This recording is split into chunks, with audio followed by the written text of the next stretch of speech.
We finally got our 2021 Big Bend Area 51 Bronco in stock. Let's put on our first 5 Overland mods. Let's get started.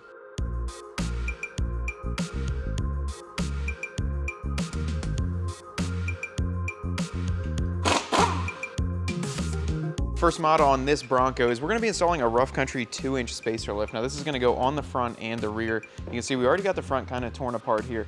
And obviously the first thing that you want to do on a mild Overland build is get it up in the air a little bit higher to make some room for some larger wheels and tires. We already did add on a rough country just front spacer lift on one of our prior Bronco builds. So definitely check that one out. We had some unique parts in there, but with this one, we're going to do the 2-inch spacer lift on front and one in the back to nicely level this thing out and get it ready to get some more clearance. Now up front, you can see we got a lot more to disassemble than in the rear. That strut assembly is a little bit easier to pull apart. We're gonna start ripping it apart now and get this installed, see how we can pick this thing up a little bit more.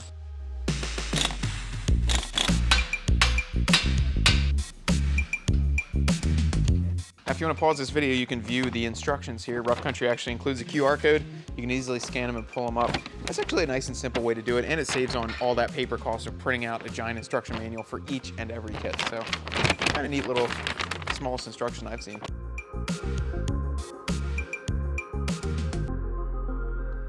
So we got a set of the RTR wheels for this Bronco. We wanted to upgrade the wheels. You know, it's something that I think when you do a build like this, or even a mild build, upgrading the wheels really give it a lot of character. So we went with the RTRs, mostly because they had availability on them, and I don't know what you guys think, but I think they look really clean here. I'm gonna go ahead and pull them out of the box so you guys can check them out. Now these set of RTR wheels really did the trick. They're an 18x9, and then they are finished in a satin black. This is the correct 6-bolt configuration. And then we do have a 0 offset on here, so they're gonna sit very nice. See, RTR is embossed. And then I do like this almost mocked ring around the edge with a detent here for the tire pressure. So you can actually fill up your valve stem, and it's detented, so if you do take this overlanding, that face is going to hit any rocks or obstacles before your valve can actually get sheared off. So very, very nice here. We back these up with a set of the Nitto Ridge grapplers. Now we really like these tires. In this specific instance, we went with a 33 12.5 on an 18-inch wheel. And the reason we use the Ridge grapplers is because they are a great on and off-road tire. We run these on a lot of our builds simply because we know a lot of people are gonna spend 70 to 80% on the highway or in the local cities, and we don't want something that's too aggressive that'll completely get destroyed over a few years. The Ridge grapplers ride great, they perform great out on the trail. They're gonna help you get out a little bit further with their sidewall, the siping built into the tread, and the aggressive all-terrain nature of them. So that being said, that's enough talking. We're gonna throw these on those RTR wheels and see how they look.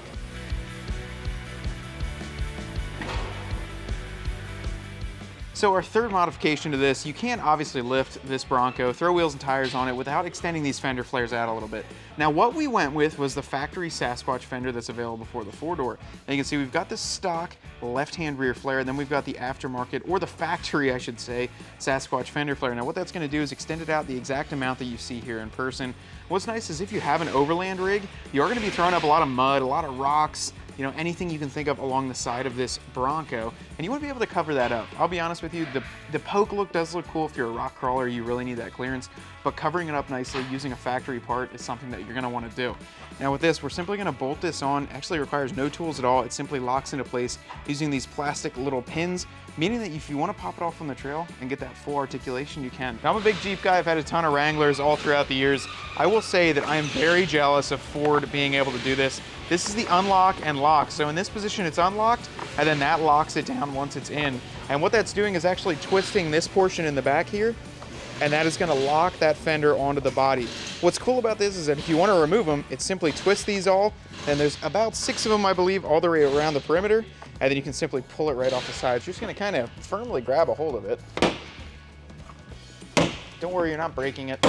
Just do it nicely along the perimeter, and they pop right off. So we just got this one off, and we're gonna go ahead and throw the Sasquatch flare on. They are labeled for each corner, so Butch is working on that side. I'm gonna throw the other one on. Super simple to do though. So that's literally it. That's all it takes to get them on. They're nice and sturdy, but they come off really easily. All you have to do is push. There are some push pins that actually tab in. So once you push those in, lock these down, and it's good to go. Give us a little bit more coverage too, and it's very factory. The blends right into that rear bumper. It's been a little while since we had our first Bronco build in. Honestly, it's been a couple of months, and that's because they aren't coming in as quick as Ford anticipated. They are still rolling out. Now, this is probably one of the last 2021s we're gonna see most of our orders actually transferred over to a 2022. So drop a comment below if you ordered a Bronco, and if you're still waiting, let me know what package you ordered. I wanna hear what colors. This is one here is an Area 51, so it'll give you good perspective on what yours could look like if it was lifted and modified. So the fourth mod we're adding on to this is going to be the Bronco rear storage drawer. Now this is really nice because it's a factory part, and what's cool about it, it's got Bronco embossed down below and some cutout steel.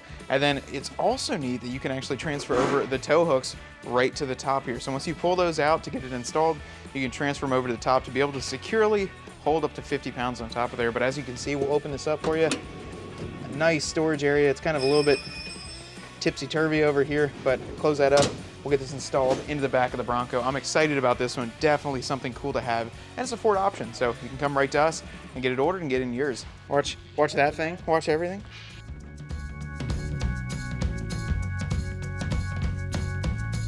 So we got the drawer fully installed. I will say one of the things that I'm kind of liking with Ford lately is that this comes fully assembled. So the only thing you have to do is basically bolt it right into place. Now we've got our lock here. It's keyed, so it'll open right up. You just push that. Once it's unlocked, the drawer will simply slide out. And right now we've got a configuration of 9 different compartments here, and then it's also carpeted down in the bottom. But you can adjust these, so you could pull these out, move them around wherever you need be to put all your storage back here. Heck, you can even pull all of them out if you needed to and then use the entire storage area. But we'll go ahead and close it. And then you might be wondering also, how am I gonna access my jack down below? These drawers actually come out by pulling down on one side and up on the other side for a lever release, and the whole drawer will pull out so you can access everything down below. You can also store things on top using the factory tie-down points. All 4 of those transferred over, but overall, super, super nice. This is really neat, and it looks clean back here with that Bronco logo. Very, very nice. Good job, Ford.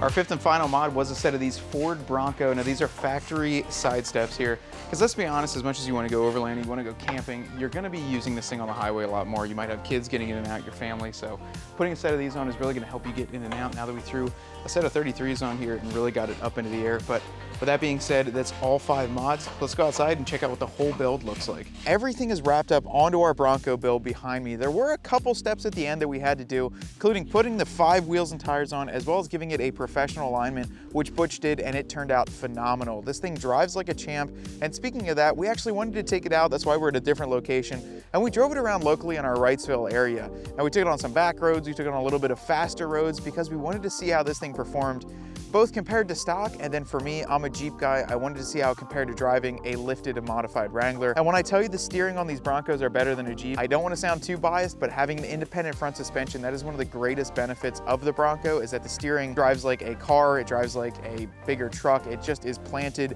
and it's a lot more smooth. Now with this build, these are the first 5 Overland mods, and we want to do the first 5 because this one will be for sale, and we don't want to go too crazy customizing it because I know you viewers at home, you guys love to put your own personal touches. With this one, we wanted to do a lift kit, so when we decided on the lift kit, we picked a 2-inch rough country spacer. And I'll be honest with you, we chose the rough country spacer because a lot of other things aren't available right now. Plus rough country did really well in having this available and ready to ship right to our door. It's simply a strut spacer up front and then the same thing in the back. The rear is super easy to do and doesn't take too long. The front is a little bit more involved because you have to remove that strut and disassemble a couple of the front pieces of suspension. Picking it up a little bit to give it that better ride quality and also a little bit more lift to fit those larger wheels and tires. Now speaking of wheels and tires, we did go with the RTR 18-inch wheels. These do have a 0 offset, so by putting them on here, they fit very nicely with those 33-inch Nitto Ridge grapplers, and then covering them, we went with the Sasquatch fender flares. We wanted to do kind of factory style on this. That's why the Sasquatch flares were utilized, and I think they're a great pick. I mean, they go on so easy. You guys saw it on the video just how quick you can put those on. Literally a couple little turns and they're installed or removed if you're out on some wilder trails and you don't want to rip them off. I think that they should do that on the Wrangler. So if Wrangler, if you guys are watching this, Jeep, if you're watching this, make a fender that comes off like that so I can stop having to buy them every time I pull them out and rip them off when I'm on the trail. One of the last things that we added on here before the steps was actually that rear drawer system. I was also thoroughly impressed that Ford actually had it all assembled and ready to go to be dropped into the back. The only thing that you had to do was remove a couple bolts, reuse your toe points up top to strap any luggage down, and then bolt it down. It was extremely simple, and that thing is sturdy back there. Last thing we did, I just mentioned it, we did the side steps on here. This is a little bit higher. It's only on the 33-inch tall tire, but it has a 2-inch lift added onto that. And I know if you guys have family, you guys have kids, maybe an older relative that's constantly getting in and out, you want to make it more convenient for them. And the cleanest one that I've thought, in our opinion, was this Ford factory Bronco side step. It simply bolts on with 6 bolts on either side, right underneath the body, and it's a nice clean look. But with all of this, the main goal of this was to discover the first 5 Overland mods. Now I know some people might disagree, they might say a rooftop tent or a winch or a bumper. Definitely drop those comments below. Maybe list your first 5 Overland mods, what you would do to your Bronco if you had one. Now with all of this build, if you guys are interested in factory ordering a Ford, a Jeep, Chrysler, Dodge, Jeep, or Ram vehicle, you can easily do that by clicking on our website links below. And then once you get it in, or if you've already got one at home that you want to modify, we can easily do that for you too in our service center. We can add it right into your payment, do a lot of different things for you. So if you want to customize your vehicle or order one, we can easily do it right here. Now until next time guys, I am Matt from Susquehanna Automotive, and I'll catch you on the next one.